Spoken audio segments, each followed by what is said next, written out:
You are listening to the Speech Space Podcast, a podcast full of tips and resources for SLPs. I'm your host, Jessica Cassidy, and this is episode 23.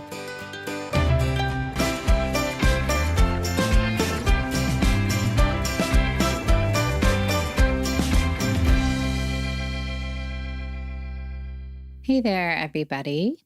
I hope you guys are all doing well. Today, we just got our first snow of the winter, so I'm wondering where you all are and if you're experiencing that as well. I am in Maryland, if you guys did not know.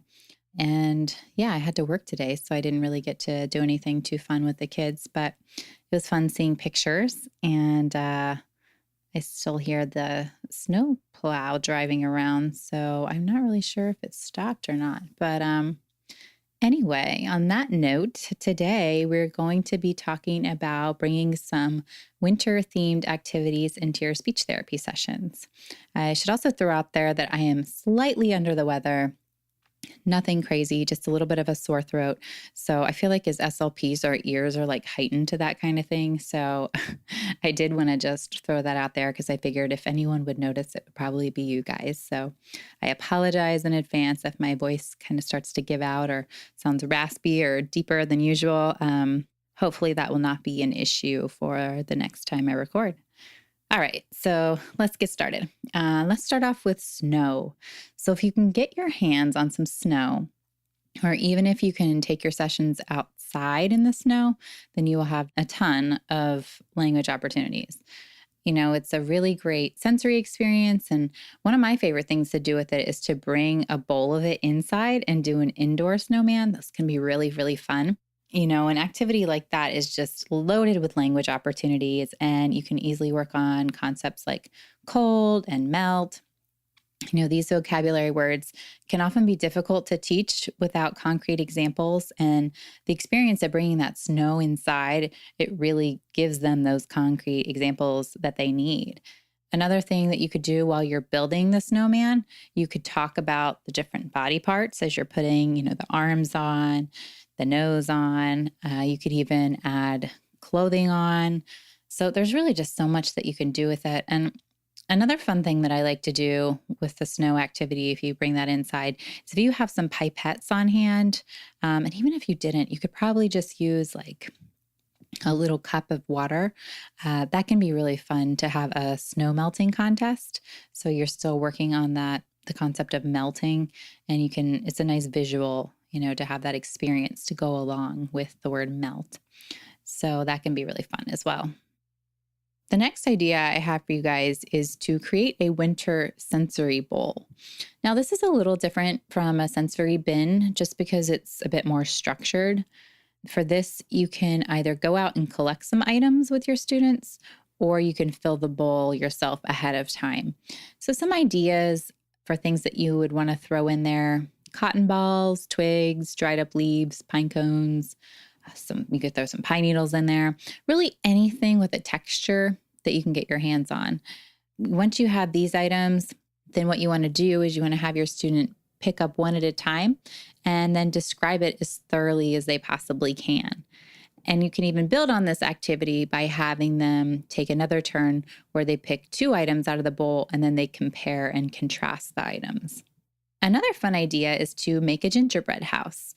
This is really great for students that are working on giving directions to complete a task or sequencing. And for this, you can have them give you the directions for how to build the house. Of course, you're going to want to review this information together first, go over how to build a gingerbread house, and then have them kind of spit that information back out at you. And the other option you could do is to give them the directions for building the house if you're working on auditory comprehension. And I wanted to share with you guys, I actually just got a gingerbread house kit from Trader Joe's for less than $10. I want to say it was $7.99 or $8.99. And I can't speak to the quality of it because I haven't used it yet.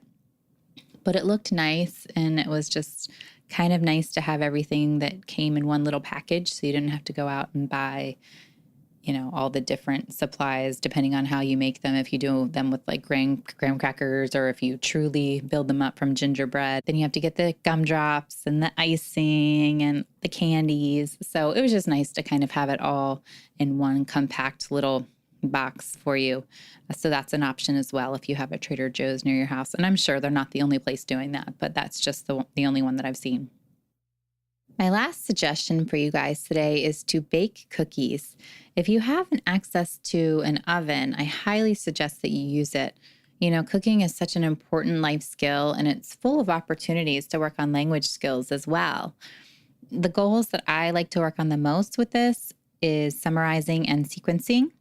And for students that need a lot of assistance, what I also like to do to go along with the activity is to either draw 4 to 5 pictures so we can go through the sequence, or while we're baking the cookies, I like to try to snap a few pictures. So on a digital device, so you can go back through them immediately after you finish. So like an iPad or a phone or something like that. And then whenever your student is done baking the cookies, then they can go back through and they can provide the steps for how they completed that task. And, a lot of times you'll ask your student, okay, so what did you do next? And they'll just kind of give you this blank stare. What's really great is having those visual cues, the pictures that you either drew or took with your digital device can be a really great cue and to help facilitate with that recall and to give them a concrete picture to go along with the language that you're hoping to elicit. I also wanted to let you guys know that I do have a handout to go with today's episode if you'd like a visual recap of the ideas that I shared with you here today. If you go to bit.ly/wintry speech, that is bit.ly/wintry, WINTERY speech. You will find the link to the freebie in the links and resources section that is at the bottom of this podcast page. So I hope that you guys found these ideas to be helpful. If you use any of them, I would love to see them in action. Just tag me at the Speech Space on Instagram. And before I go, I did want to let you guys know about a really exciting feature that is coming to the Digital SLP membership site. In January, there will be a new addition to the educational resources section that's called EBP Quick Bits. Now, these are short videos, usually less than about 5 minutes long, and they summarize research articles that are relevant to our field. So I'm really excited about it, and I hope you are too. And remember that the cost of the membership will be going up as new features like this are added. So you want to go to thespeechspace.com/digital SLP to join today before the rate jumps up again.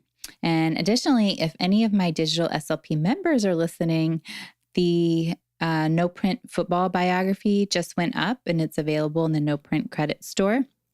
I also just added No Print apraxia word cards. So these are not your traditional printout cards, but they are in a digital no print format. So that is it from me for today. I did want to let you guys know that because of the holiday season, I will not be podcasting for the next 3 weeks, but I will be back on Tuesday, January the 9th.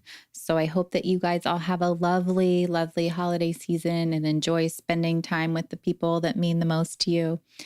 And I will be back and be talking to you again in 2018.